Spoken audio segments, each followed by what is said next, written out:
Okay, we're back.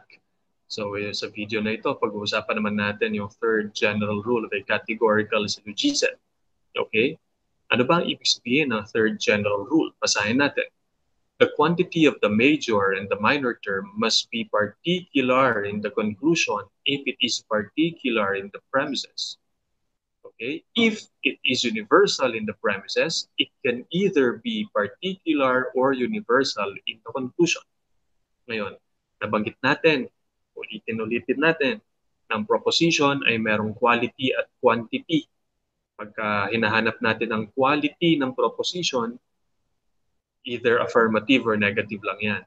Pero pagka hinahanap natin ang quantity ng proposition, either universal or particular lang yan. Ngayon, paliwanag natin, ano ba ang ibig sabihin nito?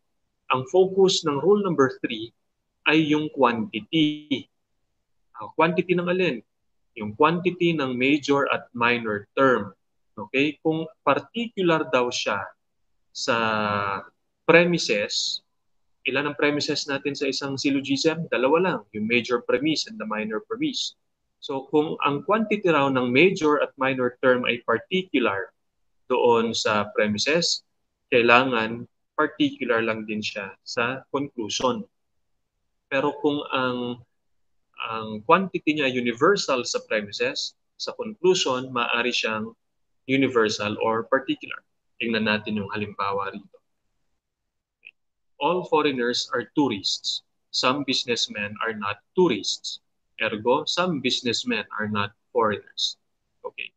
Ang focus natin dito yung quantity ng major term at ng minor term. Hanapin natin ang major term.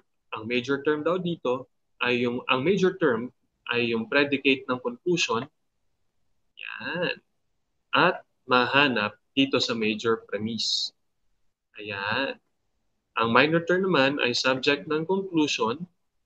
Okay? At mahanap dito sa minor premise. Ayan.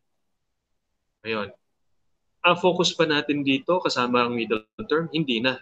Focus yan ng rule number 2. So let's just focus on the major and the minor term. Anong sinasabi dito? Ang quantity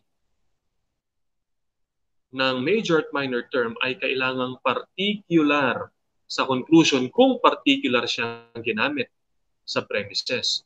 Tingnan natin yung major term. Paano siya ginamit sa major premise? Diba? Ito yung major term, foreigners.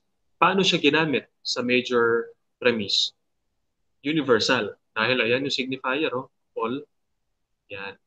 Ngayon, paano pagka universal daw siya ginamit sa major premise? Paano siya sa conclusion? Maaring universal siya gamitin o maaring particular din siya gamitin. Paano siya ginamit sa conclusion? Ginamit siyang particular. Yan, no? Foreigners, pero yung signifier some. Okay ba yan? Okay yan. Okay. Pero tingnan natin yung minor term, businessman. Paano siya ginamit dyan? Universal o particular? Anong quantity niya? Kitang-kita na ang quantity ay particular sapagkat dito sa signifier na some. Ngayon, anong sinasabi? Kung particular ang kanyang pagkakagamit doon sa minor premise, paano siya gagamitin sa conclusion? Kailangan particular lamang. Ayan, kaya kita mo particular. So, valid syllogism, itong halimbawa natin. Pagdating sa pangalawang halimbawa, hanapin ulit natin yung mga major term at minor term.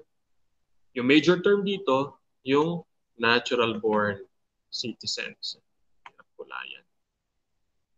Ayan. Kita rin siya rito. Ayan. Ngayon, yung minor term natin, ito, subject of the conclusion. Tingnan natin ang kulay. Ayan. Yan. Alright. So, puntahan natin yung quantity nila. Ano ang quantity ng major term sa premise, sa major premise? Ayan, no? Gumamit ng some, kaya particular lang siya. Anong sabi dito sa rule na ito? Pagka particular siya sa premise, kailangan particular lang din siya gagamitin sa conclusion. Tignan mo yung conclusion, paano siya ginamit? Universal, oh, dahil merong signifier na all. So, mali ka agad ang pagkakagamit niya. Diba? Ngayon, puntahan natin yung minor term, illiterates. Paano siya ginamit dito sa minor premise? Particular ulit sapagkat kitang-kita mo yung signifier na sum. Tapos yung pagkakagamit niya rito, universal. Mali. Okay? Kasi nasabi natin, pagka yung major at minor term ay ginamit na particular sa premises, kailangan particular lang ang pagkakagamit sa conclusion. Pero pagka ginamit naman siyang universal sa premises, pagdating sa conclusion, pwede siyang universal, pwede siyang particular. Kaya itama natin ito. Okay. Kailangan, so ibig ba sabihin, pagka sum ito, tama na? Okay? Oh, sir, kasi particular siya rito. Sa major premise, particular din siya rito. O, di particular din pagkakagamit ng quantity rito. Ibig sabihin, sir, tama na yan. Well, in rule number 3, tama. Pero mali na ulit siya sa rule number 2. Kasi sabi sa rule number 2, the middle term must be distributed, must be used as universal or distributed at least once. Hanapin natin. Diba? Ito yung voters, ito yung middle term. Kailangan, kung hindi siya parehong universal, isa man lang universal. Pagka sum yan, tapos sum din ito, pareho ng particular, mali rin. So para baguhin at itama, gawin nating all. So yan. Valid na ang syllogism na ito. Kung ito ginawa nating all, ay, pag yan ginawa nating all, okay na rin. Pwede na rin natin itong gawing all. Yan. Okay, yan ang ibig sabihin ng rule number 3.